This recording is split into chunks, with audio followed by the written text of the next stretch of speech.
Right, class. You, whether you like it or not, gonna end up like that. Alright? And we'll be sorry if you piss me about, alright? You're gonna be like that. Right, sorted? Good. You're not interested in one of any of this. Whew. Man stuff. Alright.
Must be a faulty plug.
Right, so what I've done is I finished that sort of cleaning up section, opened the door up, kept my mask on, given it a good 10 minutes so that all the dust go out.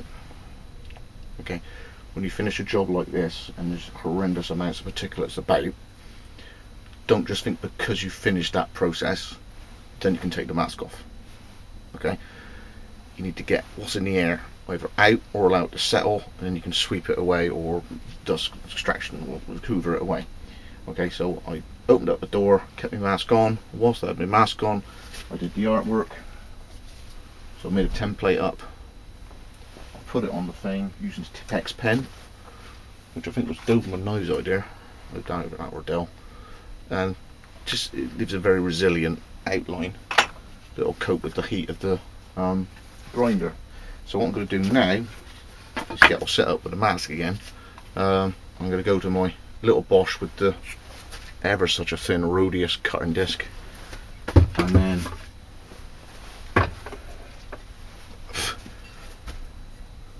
there's an enforcer on there. Now it was Kylie that mentioned that a lot of my designs were heavily influenced by Bussy. Just gorgeous, right? But one aspect of the thing is this section here, which I've adapted because my designs were not a very far enough derivation from the original Bussy design. That section there, they've registered it as the talon hole is indicative of Bussy. So what I've done is a bit like my assassin model that I did for Survival Mike. I've now changed that design and smoothed it out, so I've lost that talon hole look and hook, and put a nice ricasso section there, which is basically like a choil as well. So that unsharpened section here now allows a thumb to go in there, so to give you that effect. Your index finger would go in there to give closer up, choking up sort of things, and then what I've done, that would allow me to come a fair distance away from the bussy design. So I'm going to cut down through there with a thin radius disc, probably that one.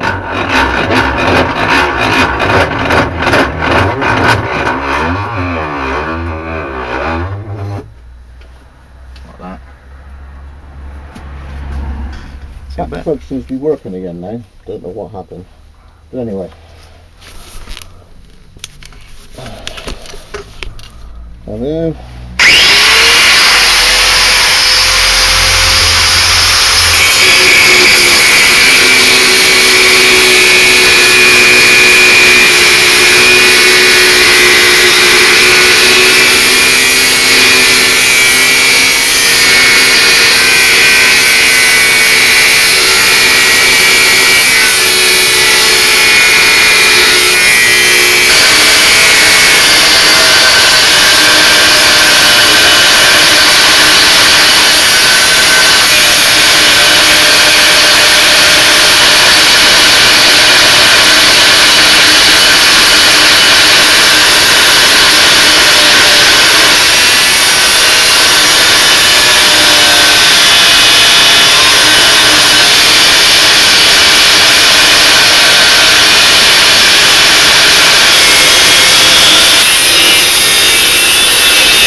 So once again, I finished grinding maybe 12 minutes ago.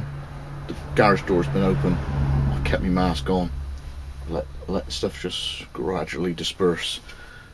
There was a haze, okay, so it's obviously burnt disc, bits of metal, all be floating around in your garage, and you think you finish, literally put the grinder down, take your goggles, take your mask off, you're breathing all that crap in, okay? Not the best thing to do, okay?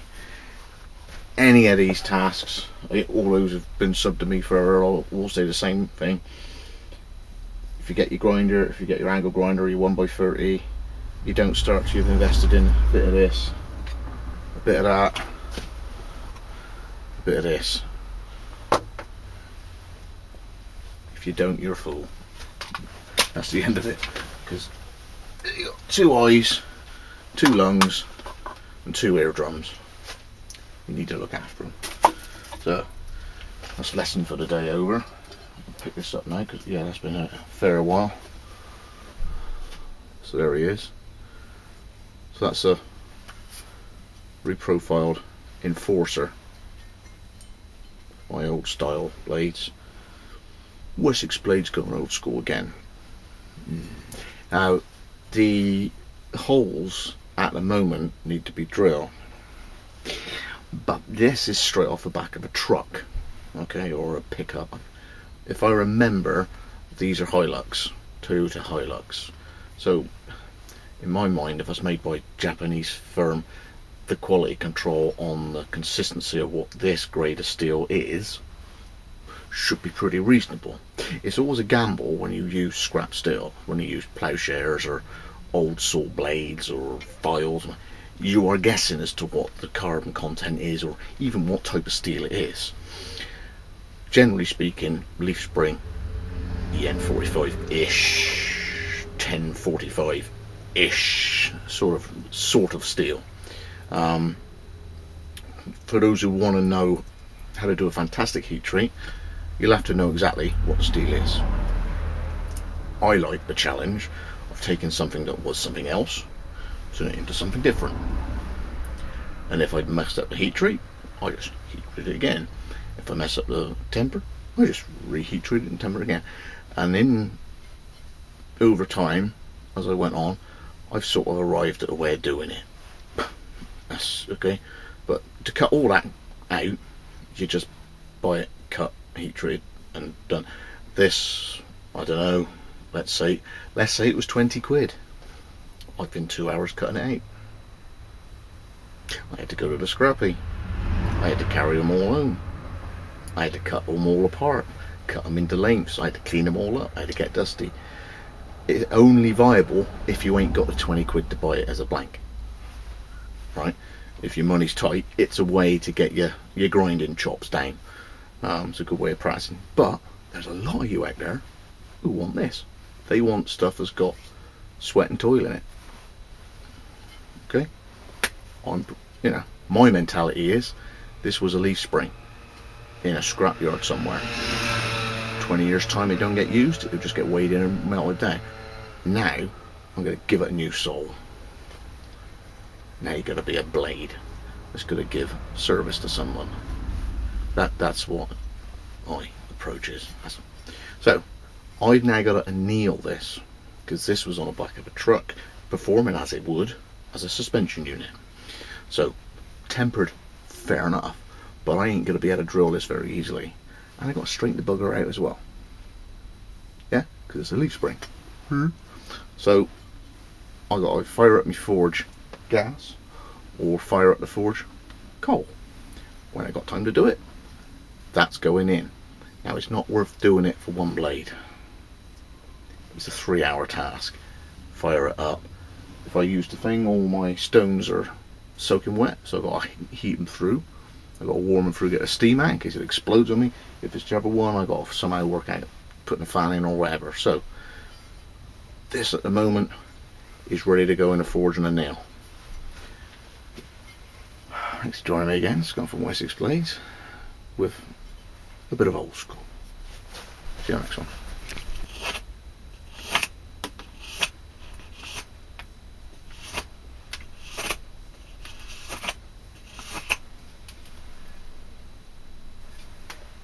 What? Yeah.